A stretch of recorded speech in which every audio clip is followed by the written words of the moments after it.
It's my pleasure to introduce our special guest today, Reeve Lindbergh, who will read from the writings of her mother. This is what I think she's going to do. We'll read from the writings of her mother, Anne Morrow Lindbergh, Smith College class of 1928, and also provide some personal perspectives on the final installment of her mother's published diaries, Against the Wind and Tide, Letters and Journals of Anne Morrow Lindbergh, 1947 to 1986. I guess maybe I'm supposed to, can you hear me? That's and how? Now, can you hear me? So you missed the whole first part, but that's all right. I'm sorry to tell you that Reeve, the youngest of Anne Morrow Lindbergh's 5 children, chose Radcliffe College rather than her mother's alma mater, but we have long since forgiven her. For those of you not young enough to know, actually, that Radcliffe, I bet you there are some young people in this room who don't even know about Radcliffe. Radcliffe was a women's liberal arts college in Cambridge, one of the 7 sisters colleges until it merged with Harvard in 1977. As an aside, I should mention that Ada Comstock, who is well known in this community, was Radcliffe's first president. After her graduation from Radcliffe, Reeve moved to Vermont, where she's been busy with family, writing, and teaching, and engaged in volunteering ever since. She's the author of several books, among them 2 family memoirs and 2 novels, Moving to the Country and The Names of the Mountains, and a number of children's books, which I see that she's got a few here. And she is as well the honorary chairman of the John A. and Anne Morrow Lindbergh Foundation. Welcome, Reeve. Thank you. I'll leave you.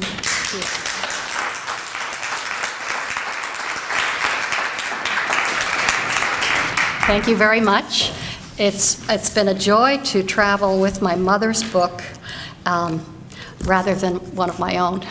And so since April, this past April, I've been traveling and talking about this book, the last volume of my mother's diaries and letters, Against Wind and Tide.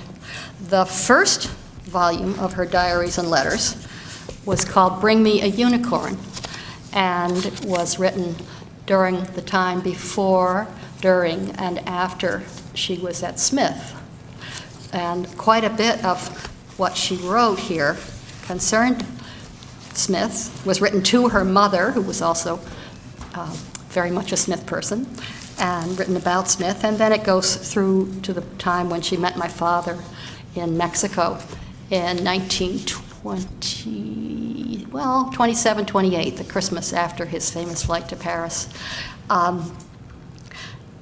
Her diaries, there were 5 of them, I believe, during her lifetime, and it started with Bring Me a Unicorn, went on through her marriage to my father, their flights together, charting the early air routes for the aviation industry all over the world, when she became a pilot and navigator and communicator, and as well as the first licensed female glider pilot in America. Loved glider flying. And those books are quite wonderful because you see a woman whose life has always been very much that of a reader and a scholar and an intellectual and quite a shy person, despite her background as a diplomat's daughter, just thrown into the world of aeronautics and the world of great fame and the geographical world that she had really not known all that well as a younger person. She just took to the air with my father. And that was a wonderful life and a complicated life, made more complicated by the tragic death of her first child, their first child, Charles. And then after that, she had 5 other children, of which I was the youngest. None of us ever knew the little boy who died in 1932. Yeah, 1932. But we were quite a bunch of young people, very active, very energetic, and somehow she didn't get back to flying once she had this crowd of children. But my father continued to fly all over the world, and clearly had many adventures during that time, and he would come back and kind of check in. But during my lifetime, he wasn't there all that much. He kind of came and he went, and when he was with us, he was very powerful. He was the force in the household, and he would kind of snap us all together and give us chores and find out what we were doing and whether our thoughts were as he would like to see them. Well, not so much that, but whether we were listening to his thoughts, I think. He had a lot of kind of lecturing themes that he would offer to us. And you never knew when you went into his office, summoned into his office to talk, which happened quite often. You never knew whether he was going to talk to you about how you had left your skates out in the rain and this was going to rust the skates and was a very poor use of family money, and very absent-minded and not very good, or whether he was going to talk to you about freedom and responsibility. If you have freedom, you must have responsibility, and that could go on for quite a long time. Or the downfall of Western civilization, which took hours. And so when I went into his office, I would kind of peek up over his desk and see if I could. That's how I learned how to read upside down and read to children, was by trying to figure out what my father had under my name. There'd be a name with a line under it, John, Land, Ann, Scott, Reeve, and under each name there would be a list of things that he wanted to talk to us about. So it was quite an exciting and challenging time when my father was home. He might also take us all suddenly to Florida in the middle of the night. He did that once or twice. He would take us in. He drove an old Ford ranch wagon, and behind it he towed a trailer, a camping trailer that he had been given by Henry Ford because of his work at the Ford plant in Dearborn, Michigan during the war, where he helped to design and build the bombers for the war effort. And in thanks, Henry Ford gave my parents this trailer, which they parked down in the woods, and every so often they would hitch it to the ranch wagon, and we would go somewhere. And sometimes it was, in fact, in the middle of the night. He would say, all right, we're all going to Florida. We would go to Florida in the ranch wagon with the trailer and camp in the Everglades. It was great. And you just never knew when he was coming or going, or what he would decide to take us to do, or what he would require of us. He was a very forceful personality. And I didn't know until I read my mother's diaries how different their life was when they first met,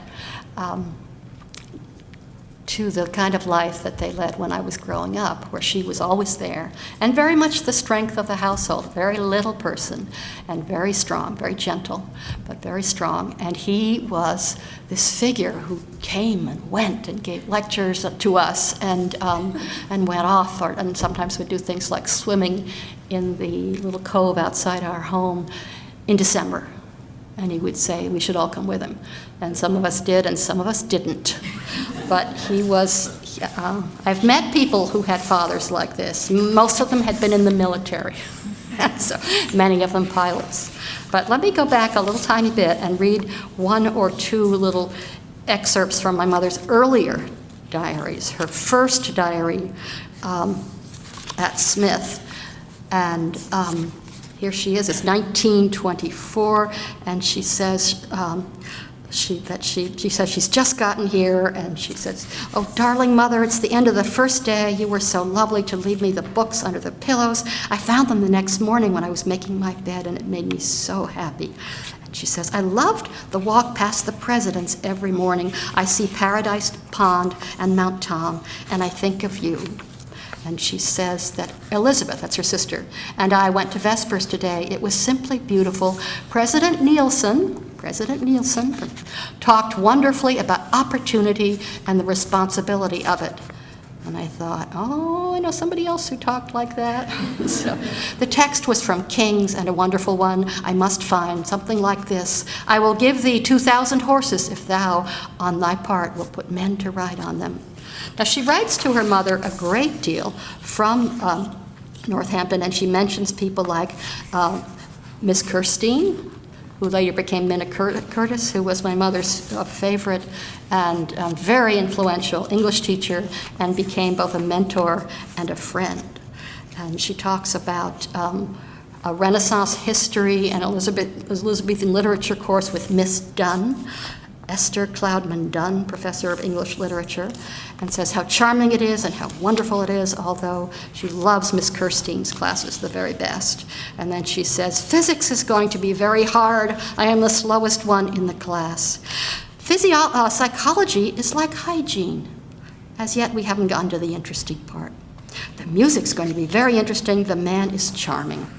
And I don't know who all these people are, but I have a sense, reading this very first book, how much Smith meant to her and what a real home it was for her.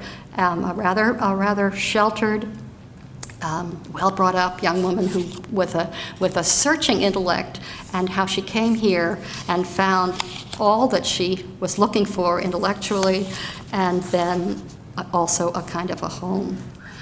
And then, of course, she met my father in Mexico, and she, thinking that he was in love with her older sister, she tried very shyly to make friends, and he asked her if she'd like to go for an airplane ride, and she did that.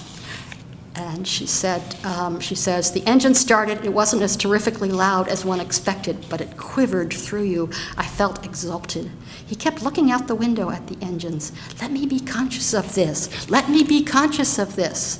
And that was what she would tell herself again and again, and you can see her wanting to be conscious of her experience and finding that as she wrote about her experience, she became conscious of it and felt, in fact, that if she didn't write about the times in her life and the experiences of her life, she would lose them. They would be gone. So this, her time with my father, just beginning to fly, she wrote about very passionately. And she says here, we were pointed toward the mountains we would cross. We saw a lake like quicksilver, a hill marked with an advertisement, like a mound. Oh, to go on and on over the mountains. I could understand why people never give it up. Cows and sheep are specks. Our shadow tore over them. People looking up, even the hangars looked like cardboard boxes. The mountains looked at us. No wonder he has a disregard for life and death. This is both. It was a complete and intense experience, and I will not be happy until it happens again. So there she is in 1927, just coming out of college, just having met my father, just entering a whole different world. And here, in 1947, she is 20 years later, and it's a very different time. It's just after the Second World War.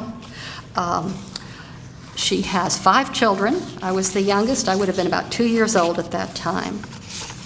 And she is slowly making her way into her own life because she doesn't have that life, that flying life anymore.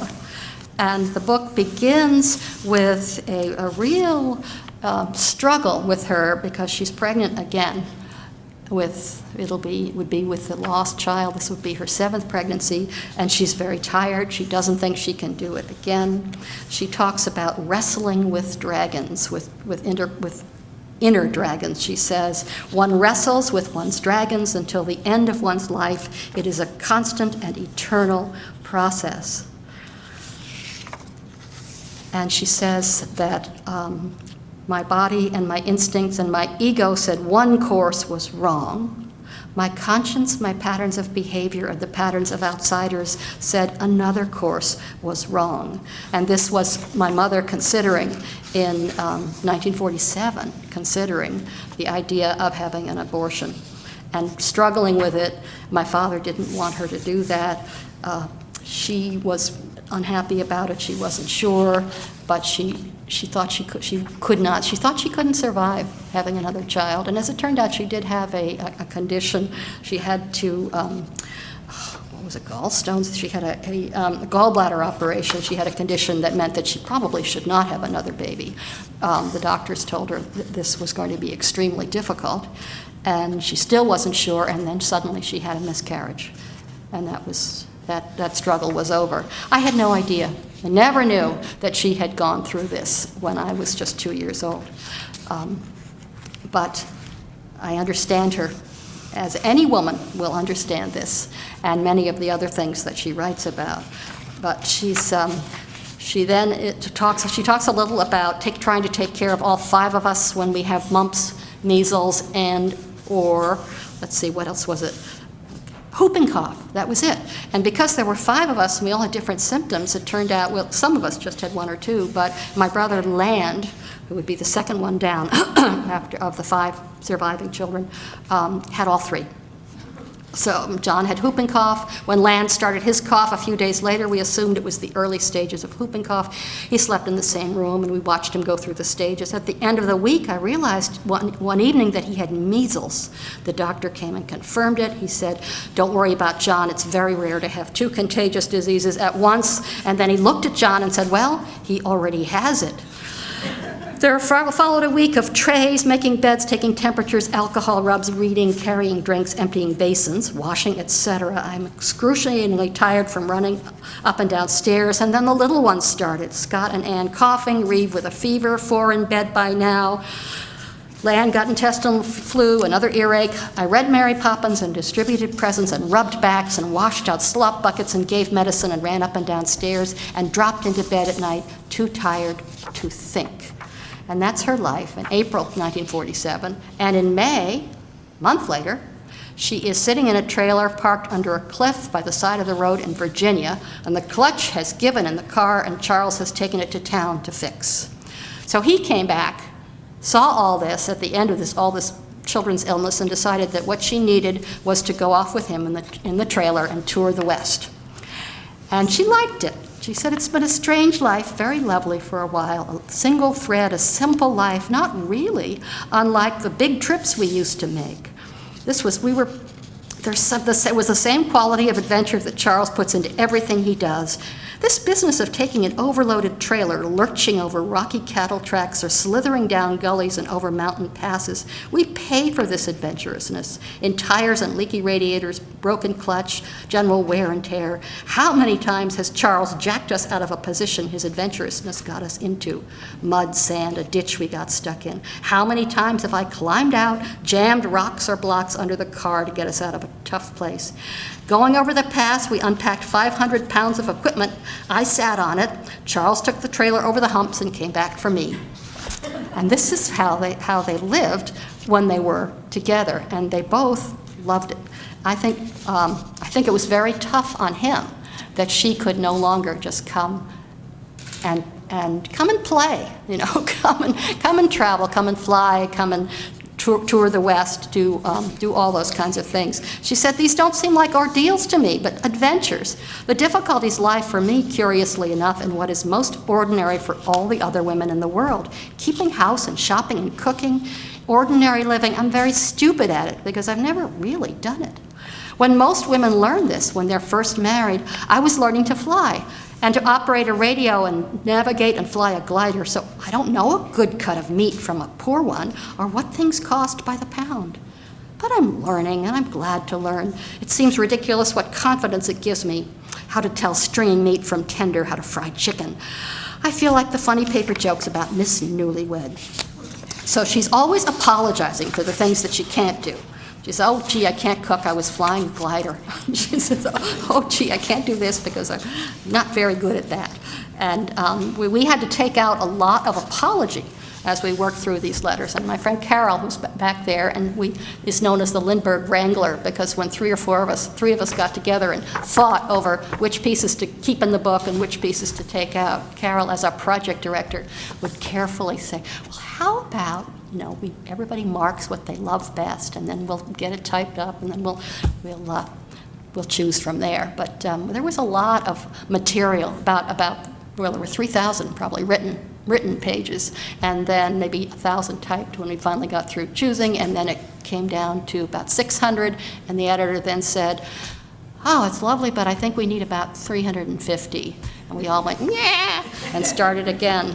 So we've done this sort of pretty much straight chronology with little bits in between of her own, her writings that aren't exactly, well, they're pretty chronological, but some of them are more separate from the events that the letters describe than others. She does, let's see, 1949, my mother suddenly decided to write her annotated wedding vows. She decided that if she were to write her wedding vows again, she would do it differently, and after 20 years. And so she writes. She says, marriage vows annotated after 20 years. I, a most imperfect person, take you, also imperfect, to be my husband in that most imperfect but also most challenging and rewarding of all relationships, marriage. Since I know you are not perfect, I do not worship you. I have learned that worship of another human being is only a form of shirking one's responsibility, a shifting of the burden to another's shoulders. I cannot accomplish this difficult task, but you, O superior being, can do all. Worship, I believe, is a burden too great for the human frame to bear, and in the end is degrading to both the worshiper and the worshipped. On this earth, one is permitted only to worship God. I do not promise to obey you. Not that I do not long with all of a woman's traditional desire to submit, to serve you hand and foot, but I know that this very natural desire to find myself a master is actually selfish and will not serve you. I would not debase you by assuming that you want a slave. I do not promise to love you. Of course I do love you. Deeply, sincerely, humbly, but to promise to feel this way exactly always would be like promising never to grow a gray hair. I have many already. It would be like the rose promising never to put forth a new bud. I cannot make a promise against time, against growth, against life. It would be perjury. These are my marriage vows, and I will not lie to you. I do not look on marriage as a solution to my problems. On the contrary, I know it will be a mirror for them, and my imperfections will show up with merciless clarity. But I will try not to be ashamed to let you see them. I do not promise to live up to any idealized image you may have of me. Please do not put me on a pedestal. Being adored is very close to being despised. It's the reverse side of the same coin, and one is apt to follow the other. I do not expect marriage to fill my essential loneliness, nor do I hope to fill yours, having learned that everyone is, in the last analysis, alone, and believing this is not something to grieve about, but to rejoice in. I promise to respect and protect your aloneness, knowing that everything created must have its period of darkness, child and bulb, poem and personality. And that fascinates me because my parents' marriage was very much a partnership, yes, always, the partnership of the flying together and the partnership of the writing together. They worked on each other's manuscripts, not by changing things, but by sitting side by side and going over page by page. They did this for each manuscript during all the time I was with them. And it was an extraordinary kind of companionship, partnership, and careful attention each to the other's writing and to the other's thinking, always trying not to intrude. It was fascinating to watch because most people can't do that with another person's writing. They want to correct it or change it or shorten it or lengthen it. But they didn't work that way. They were very good partners. And it interested me because I thought they were also very, very different people. And when I read this part of her annotated wedding vows about protecting each other's aloneness, I thought, aha, I understand something. Of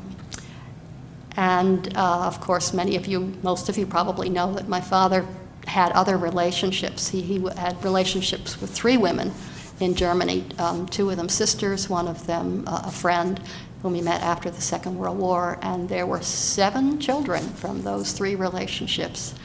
And I've met all of the children, and one of the women, and I went to Europe and traveled, and I just really wanted to meet them when I learned about their existence in 2003 it was. And I noticed that the women were wonderful. I could tell just from talking to the children, and from the one woman I met who was an artist, very interesting woman. And they clearly respected and protected his aloneness. He wasn't with them very much time. The children said they would see him for a couple of weeks and he'd be gone. And I thought, oh yeah, that sounds like us. But there was something about having a connection to this person who could not really settle. He could not really stay in one place. And, you had the sense that he revolved. I just, every so often I think, well, I hope I don't, I hope there are any more. It just seems so complicated. But the people that he chose and the children that were created are wonderful. I like them very, very much. And I'll never quite know what to think about all that. And I'm pretty sure my mother didn't know specifically. But when I talked to one of her best friends, my aunt, who was now 100 years old and very, very perceptive and was very close to my mother and my father as well, and I said, do you think she knew? And what my aunt said was, she knew something, but she didn't know what she knew. And she went on to tell me that she thought my mother had come to terms with who my father was and all the kind of mystery within him and the restless whirlwind that I think he lived in his life.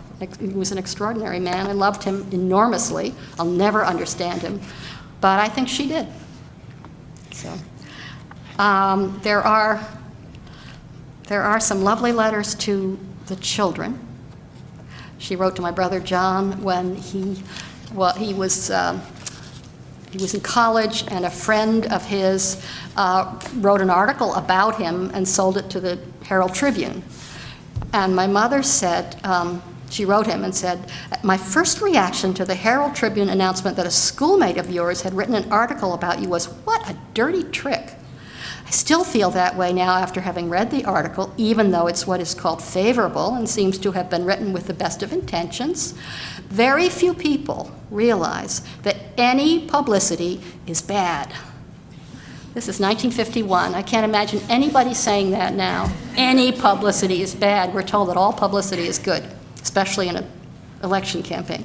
So, very few people realize that any publicity is bad. It makes one's life more difficult, more artificial, less natural. It insulates one from normal, natural life and relations with other people. I once told your father that to be famous was like having Medusa's head.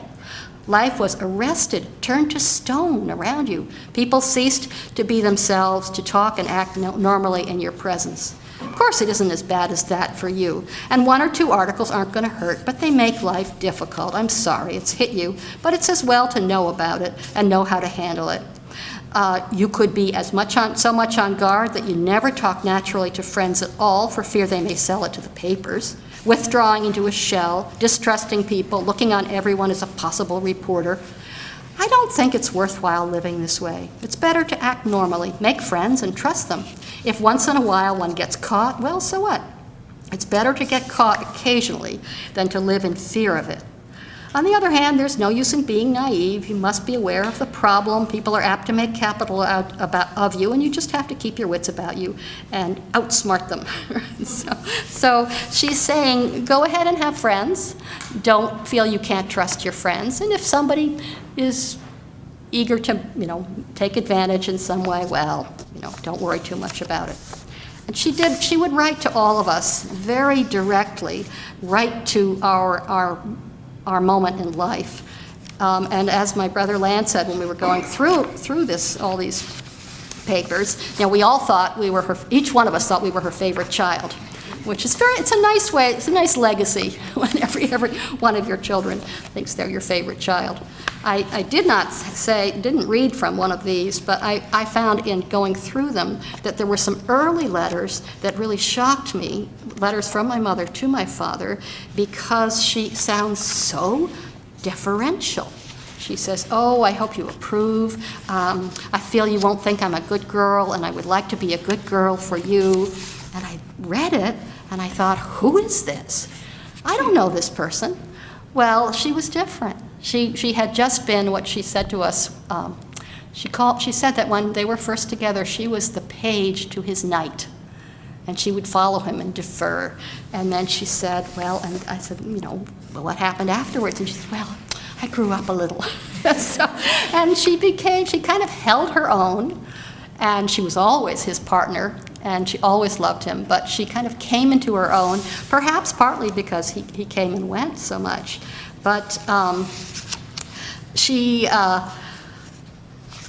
was able to become much more feisty about her own life and what she did, and she also began to have a little sense of separation from his accomplishments in his life. There is a period here when he has just published *The Spirit of St. Louis*, which she helped him with. They worked together on it, and she. People keep calling and saying how brilliant it is, and he wins the Pulitzer Prize, and everybody's crazy, but she finds that she's jealous. She just is jealous. And she says, let's see, where is it? She's trying to figure out how she's feeling, and she says, someone called up and went off into ecstasies about the greatness of the book, an epic, the smoothness of style, marvelous images, perfection of detail, compared it to the 7 Pillars of Wisdom and Arabia Deserts, had no idea he had it in him, etc., etc. I am too much of a writer not to recognize the book as an epic. It is a great moment in history, greatly told by a man of greatness. I also know he would not have told it, could not have told it that way if he hadn't married me. 20 years of living with me have gone into that book before the man who said to me when we were engaged, "You like to write books?" Astonished and curiously condescending. "I like to live them." Before that man absorbed my values about the written word from my books, both those I wrote and those I read, my education, my way of talking, my way of writing, my admiration of writers, to such a degree that he's put it all back in this epic of a book. The difference between we, and that was the little book that he wrote right after he came back from Paris, and it's actually a lovely book. It's a young man's book. He was 25.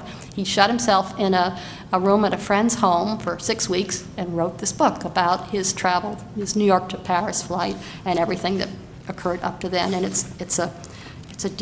I'm very fond of that book, but it's very different from The Spirit of St. Louis, which is quite extraordinary, longer, more detailed, more full of philosophy, etc. And she says, the difference between we and The Spirit of St. Louis is my impact on Charles and life's, but life with me as observer, as critic, as commentator at his side.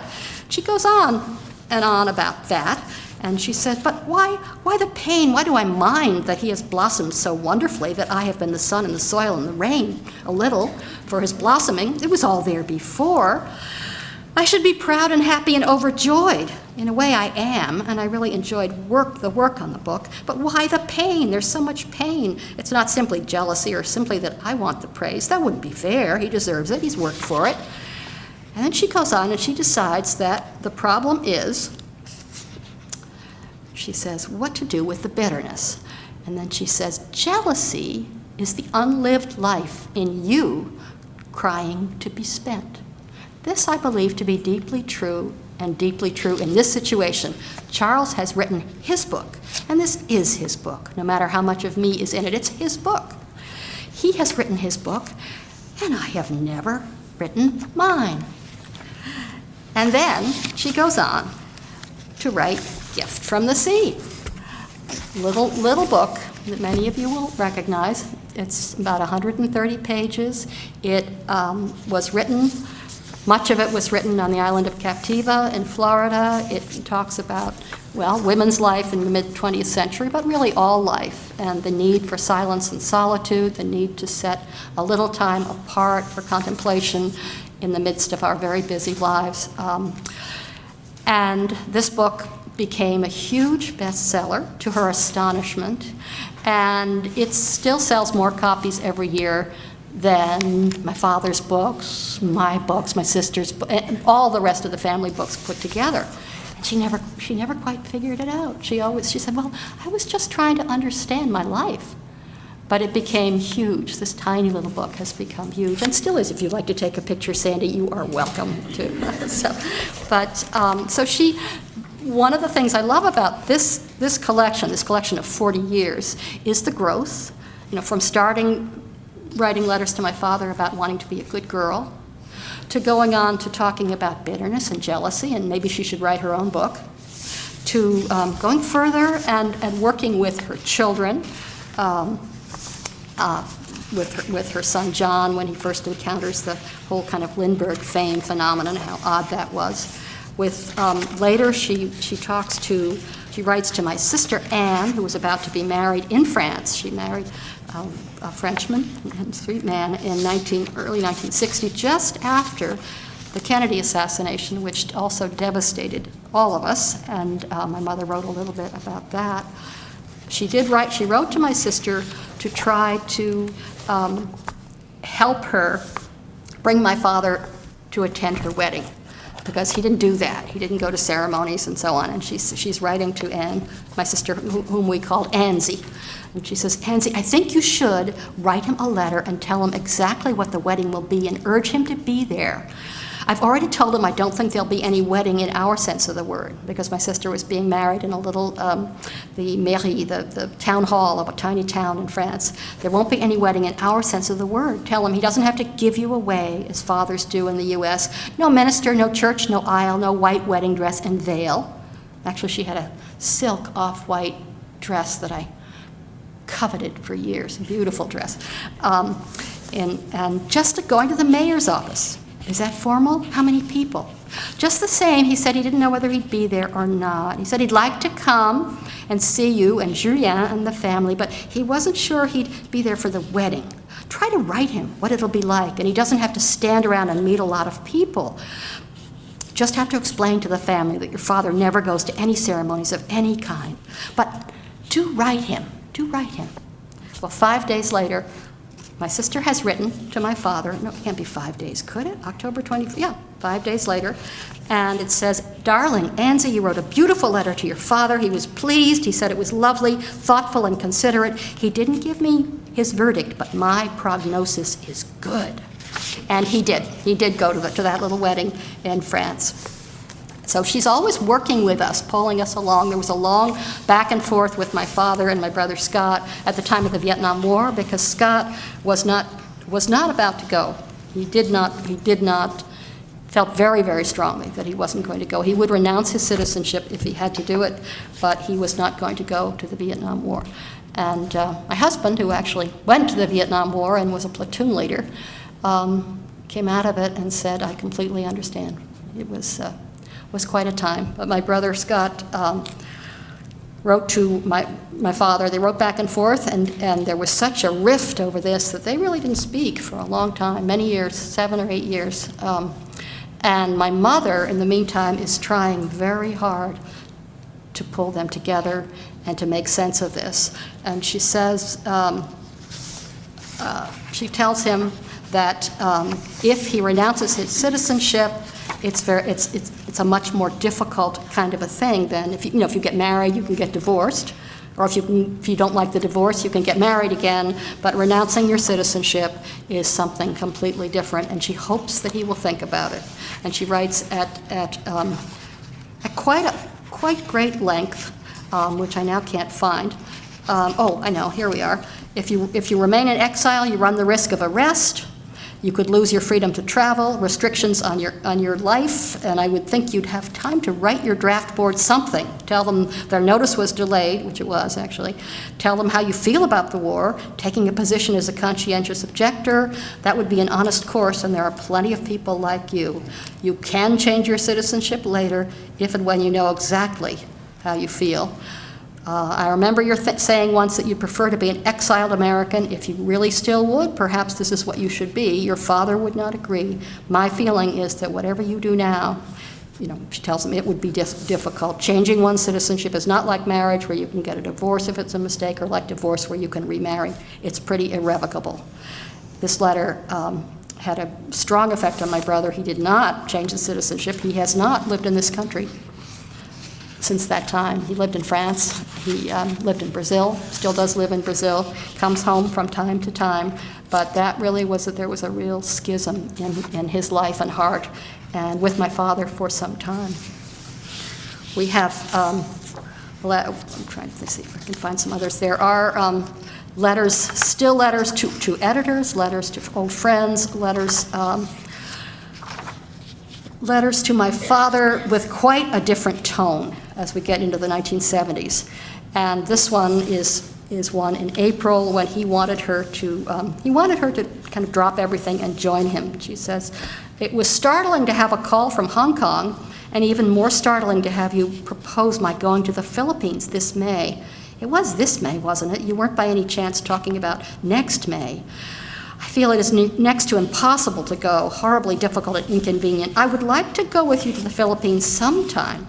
Now, he was working with conservationists on something that they now call the Philippine eagle, which was previously called the monkey-eating eagle, and I guess it became a national standard. It was the national bird, and they thought it didn't sound so good to have it be the monkey-eating eagle, because the people who like monkeys would get upset. Anyway, so the Philippine eagle, he was trying to save the eagle, and he worked with President and Mrs. Marcos and Manuel Elizalde, a man who was working with the native tribes in the jungle. And she said, "I'd like to see the native tribes, and I know it's an experience that can't wait too long, either for their point of view or mine, but I'm so touched that you want me to come and show me a new part of the world and open up to me, as you have so many times, a new experience. I'm grateful. I would be coming for you. But it really isn't fair to change your plans overnight. You don't tell me ahead of time what your plans are, where you are going and how long you'll be away and when you'll be back. I don't mind, actually. I know that's the way you live and must live, but I can't sit around and wait for you and make no plans. I must go ahead and lead my own life on the basis that you aren't there, or you're leading your own life unpredictably. So I make my plans." And she had 2 daughters who were pregnant, I and my sister, and she was going to stay home and see those babies, and she did. She wrote to me after I had the child that she was staying in the country for, not going to the Philippines. She wrote to me about after I had told her I didn't think I'd ever write again, and how awful I thought my work was. And she wrote and said, yes, I would write. It was wonderful. She said, "You are driving yourself at the wrong moment. I do think you will write. I feel quite sure of it. But in what way or when, I wouldn't know. I think you will write because you're incredibly perceptive about people and relationships and life situations. You have a feeling for words and images and a drive to express yourself and a strong sense of cadence in a phrase. My first suggestion is to stop reading. Or at least stop reading the kinds of things you think you'd like to write. This makes you compare yourself all the time and makes it harder to hear your own voice. Read something different, poetry or anthropology or education, something quite unrelated, just for fun. Then start writing just a little, scraps every day, a diary or a record of the baby or anything trivial, but of the day, of where you are now." And that I've been doing for the rest of my life. Just writing a little bit every day, no matter how stupid I think it is, no matter how much I put my hand in my pencil, which I still do, and think, what are you doing? This doesn't make any sense. This is silly. I write just a little scrap. In fact, sometimes I tell myself, you can write 100 words. You have to write 100 words, no matter how silly they are, before you get up again. And it works. I mean, sometimes they're really silly, and I have to scratch them all out the next time. But there is nothing for writing like sitting in the chair and doing it, and there's nothing else that works. You just have to do it. It's amazing how many things I can do in order not to write. I can be on every committee in town. I can take Tai Chi and yoga and, go out early for a walk, but eventually you got to sit in that chair and write, and she was absolutely correct about that. So we go on, and then there's a period when she writes after my father has died, and there's a long segment about what it is like the first year after his death. And my cousin, who's just lost her husband recently, said how she wished she had had this to read, because she writes about disorientation, and she writes about a kind of a fog that you can be in at such a time, and writes, the kinds of what is the wonderful C.S. Lewis book, A Grief Observed, where he writes about all the kind of foggy, mucky, not very pretty ways that you feel at such a time. And she puts it all here. She's shares that with her diary. She didn't ever put any of this material into a book. I think she was going to. That's one of the reasons we chose some of what we did, because I think that one of the things she really wanted to do was to write about widowhood. And she got to a point where she was just writing in her diary and not writing for publication so much. She kept meaning to, but it didn't get pulled together. And I sometimes think that it was very hard for her to write and publish after my father's death. She did work on the diaries with her editor, Helen Wolfe, but after my father's death, that whole machinery of the two of them sitting together and working in the editing wasn't there anymore. She wrote a piece for actually called Musical Chairs, for a little speech for the Cosmopolitan Club in New York City. And it was, she wrote it, she was about 75, I think, then, and she was writing about tasks at the end of life and the things that she felt she needed to get done. And then she decided she would talk about what was a waste. And she said, perfectionism is a waste on my list.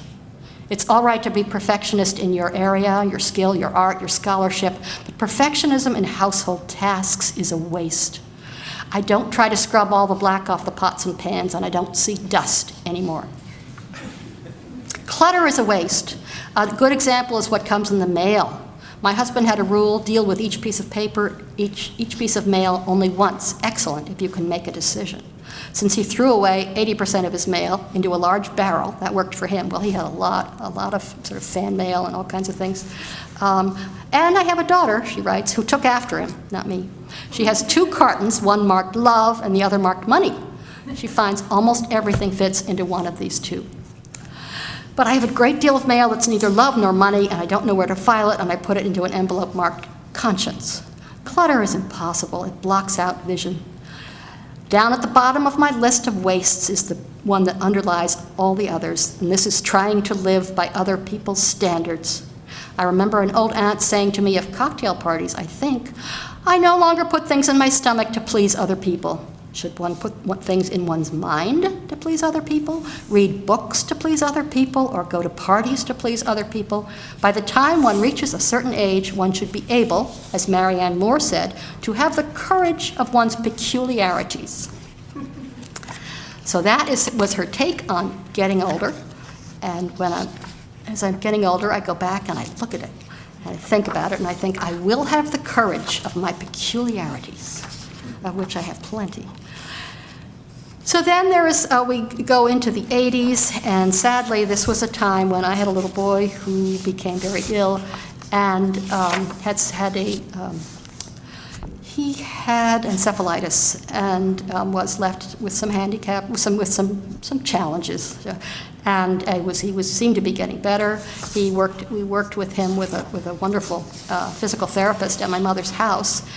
And he died in the night during 1 week when I was there. And it was terrible. My mother was right there with me. And that was it. It was the 2 of us. And she who had lost a child of just about exactly the same age was the strongest comfort of anybody else. And what she said to me was, well, you will die yourself a little. Part of you that is that child's mother will die a little, and then you will go on, and you will, with other children, you are reborn. And I had another child, and I was, but her perception and her presence during that period was immeasurable, extraordinary. And the very last piece in this book is a letter that she wrote a year afterwards. Just exactly. And she said, I will be thinking about you this long and difficult week. I won't try and call you, but I'm here if you want to call me. I am closing excerpts from the Sacred Pipe, Black Elk's account of the 7 rites of the Oglala Sioux. And she did that. She would send you something, a little piece. There was a beautiful, gave me a beautiful, is it Keats? It is not growing like a tree in bulk, doth make man better be. Or standing long an oak, 200 year, to fall at last a log, dry, bald, and sere. A lily of a day is fairer far in May. Although it fall and die that night, it was the plant and flower of light. She gave me that the day my child died. Found it, gave it to me. I read it at his service, and I kept it. And she always had the words to give, and always, whether they were hers or other words. But here she had the words of the Sioux. She was reading a lot of Native American material at that time. She says, I know we fret that anniversaries mark distance, that time is bearing those we love and have lost further away. But perhaps we have too linear a sense of time. Time is perhaps as the old Mexicans felt, not a river running away, but an ocean around us in which we are steeped. Time, as with the Navajo craftswoman, surrounds her, as do her dwelling place, her family, her clan, her tribe, her habitat, her dances, her rituals. My love is around you. And that is what she gave us, and I think gave everyone who came across her work and her words and her presence in the world, that sense that her words, her work, her love, her effort was enveloping. That's my little mother. Thank you.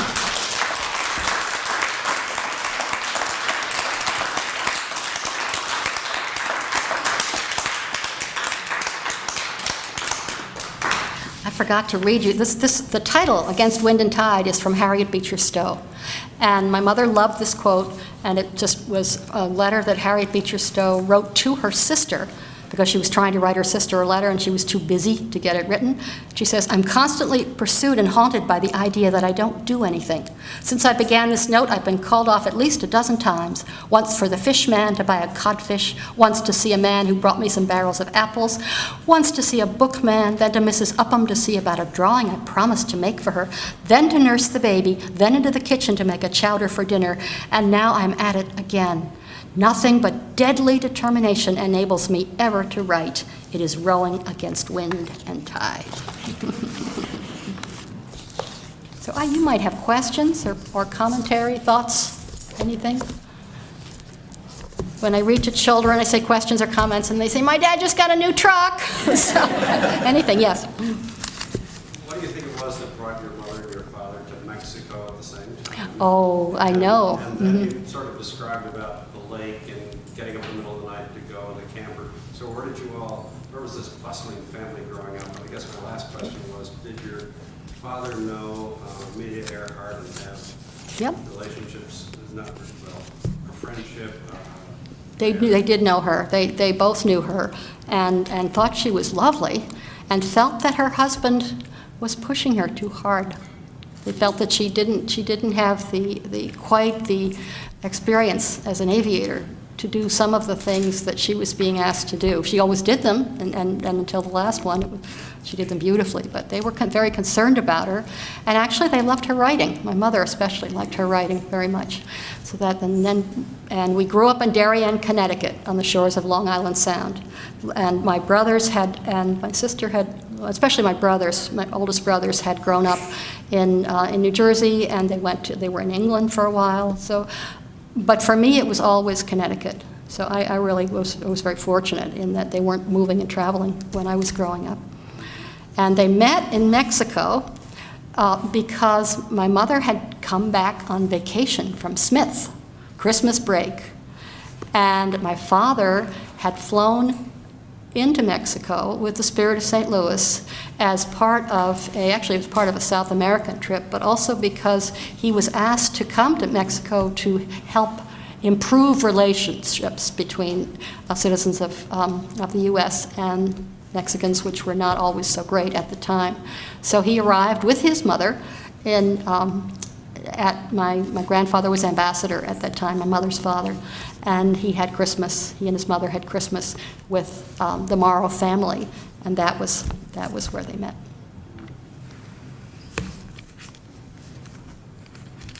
Yeah. Had you done any editing on the diaries while she was alive? And if not, when you and your siblings were working on this, I mean, thinking about how she would feel about having diaries published?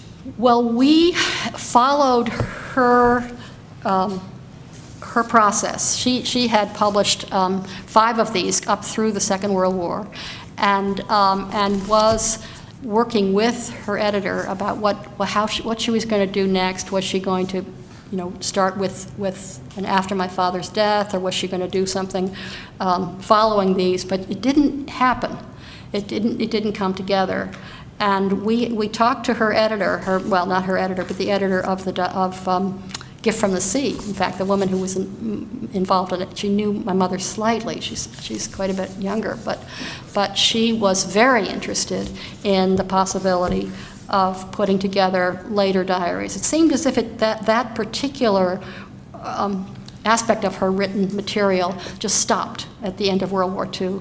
And there was so much change, and so much that she had written, and so much that she had intended to publish in some form, but she was no longer there to do it.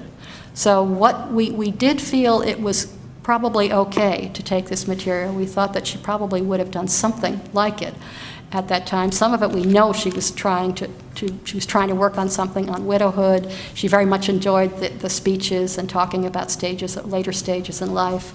And so we've tried to be guided by what she had done before. I wish she had been there I wrote the introduction. It was a joy to do it, but these introductions for these previous 5 volumes are wonderful. You really get a sense of what she was thinking and how she chose all the material, etc. So we missed her doing this work, but we feel she's pretty well represented. I'm sure you heard her voice. Oh, yes. Oh, yes, definitely. Yeah. Reeve, I'm just curious, as a writer yourself, and the daughter of a very well-recognized writer, what was your relationship with your mother as a writer? Did you talk to her about your mother? Oh, yes. Yes, I did. And she was always absurdly supportive. And she would say, "Oh, you girls write so well, much better than I ever did." And my sister and I would look at each other. But what she did was to give, the trite phrase is give you permission, not to just that, but she sort of said, "Of course you can do this. You're already doing it. I love the way you think, and I like the way you do." She was very attentive to our writing voice, and would often, if I were talking to her about something, she'd say, "That's very perceptive. You really should write about that." And so she kept the sense of the writerly sense in our minds. She probably would not have done that had we not wanted to write. I don't think she was pushing in any way, but the relationship was. I'm not sure I'm answering your question. What? No, I think you are. And I was wondering, too, if when you were young, she encouraged you and your sister to write. Yes. Yes, she did, and our father did as well. He would, in fact, he saved everything we wrote. We found material, that he had typed up copies of things that we had written and saved it. Oh, I forgot to show you the paper. This is what she would write on. She wrote by hand. Airmail pad. This is one of her pads, blue airmail pad with carbon paper. And the carbon paper went, between the 2 top sheets, and then between the next ones. So you ended up with, the paper, the letter she sent to her friend, and then the letter that she kept for herself, and then the triplicate, which went into the Yale archives, which we then photocopied and tried to decipher as we were putting together these volumes. Even her diaries were on. And that was my father's system. He wanted everything to be. He wanted copies for the record. And I actually think my mother, there were certainly letters that she wrote that did not get copied, I'm quite sure. But many of their letters are sitting there in the Yale archives, very, very carefully copied and filed and so on. The manuscripts are here. Her book manuscripts are at Smith. So, yeah. Are you a letter writer? I am a letter writer. I'm not, I wish I were the kind of letter writer she was. She wrote many letters in a day. Lost art. It's not the same getting an email. No, it is not. It's Handwritten letter.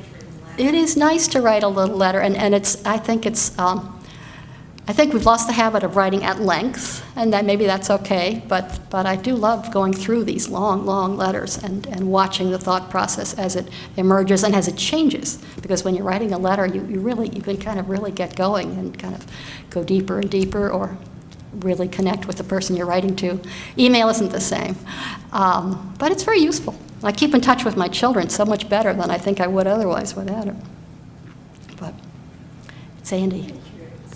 It might be personal, but you mentioned that your father had other Yes. relationships and that he wasn't around a lot. Mhm. What about your mother? My mother? Oh, I think. Miss anything of Oh, I think she had. I think she had gentlemen who were very, very fond of her, and I do think she had. There was one. I think there was a relationship with her doctor at a certain point in her life. A lovely man whom we all knew very well, and I think that definitely happened. But you would not know it from reading one or two letters. You probably could figure it out, but. It was an interesting time, because I think it would be very hard to prove that there was anything happening between my mother and any of these gentlemen, but I'm pretty sure there were one or two, which I'm very glad about, actually. I think it would be nice if she had more companions. Oh, she did. She had wonderful friends. She was very close to her family, and she went in and out of New York to the Cosmopolitan Club, and she went to there was a point in her life where she I think was lonely. I think after my father's death, and life was quiet, but she became accustomed to and made friends with her solitude. And she once said, "The cure for loneliness is solitude," which I love. Rilke writes about marriage as being protecting the True solitudes. of Yes. the partner. Yeah. Yeah. So, Yeah, that was, and she loved Rilke. yeah, Great. she- Yep. Yep. Yes. I love your book, Under a Wing. Oh, thank you. Um, There's a memoir. It's about growing up in my family and in Connecticut, and flying with my father. Thank you. Good. I'm glad you liked it. It was fun to write. Yeah.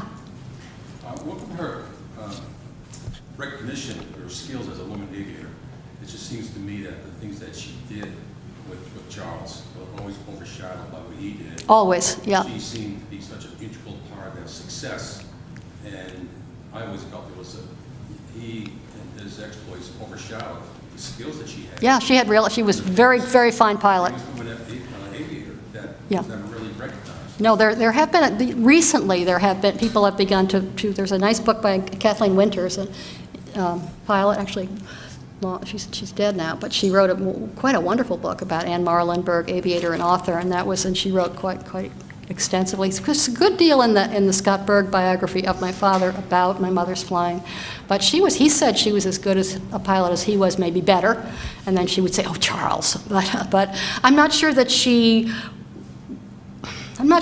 wanted or sought to be recognized as an aviator, but she was a good one. And I wish she had made a little more of that also, because she was, they never would have done those the pioneering flights, the survey flights. She had to be there. And she loved it. And she enjoyed it very much. I think that was enough for her at that point. And I think also she was in the habit of thinking that she was the page, the follower. But thank you. Yeah. I didn't really know that there was a new book, and I was at the library and I saw it, seeing the new books, and I just wanted to thank you so much, because it was like, I just couldn't wait to bring it home and read it, and it was just like visiting with an old friend that I didn't think I'd ever get to talk to again. Oh, I'm so glad. Oh, great. That's just what we wanted. I'm going to take you with me tonight. That's exactly what we were hoping for. That's great. Thank you so Why much. wasn't it more publicized? I wanted to shout it from the roof. Oh, dear. Please do. Please do. Yeah, that's right. That's right. That's right. Well, we've been trying. We've been traveling and putting in. And they have a website now. They have an Morrow Lindbergh Facebook page, don't they? And we're trying. So I appreciate that. Thanks a lot.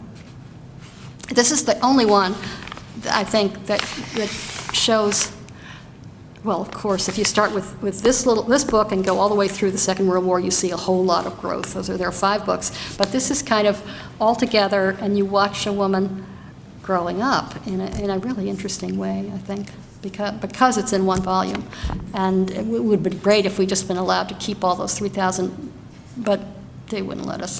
They said, this is too much. And I guess it's kind of heavy in these days of Kindle and e-book. People don't like walking around with a huge book, but it worked out. Thank you so much.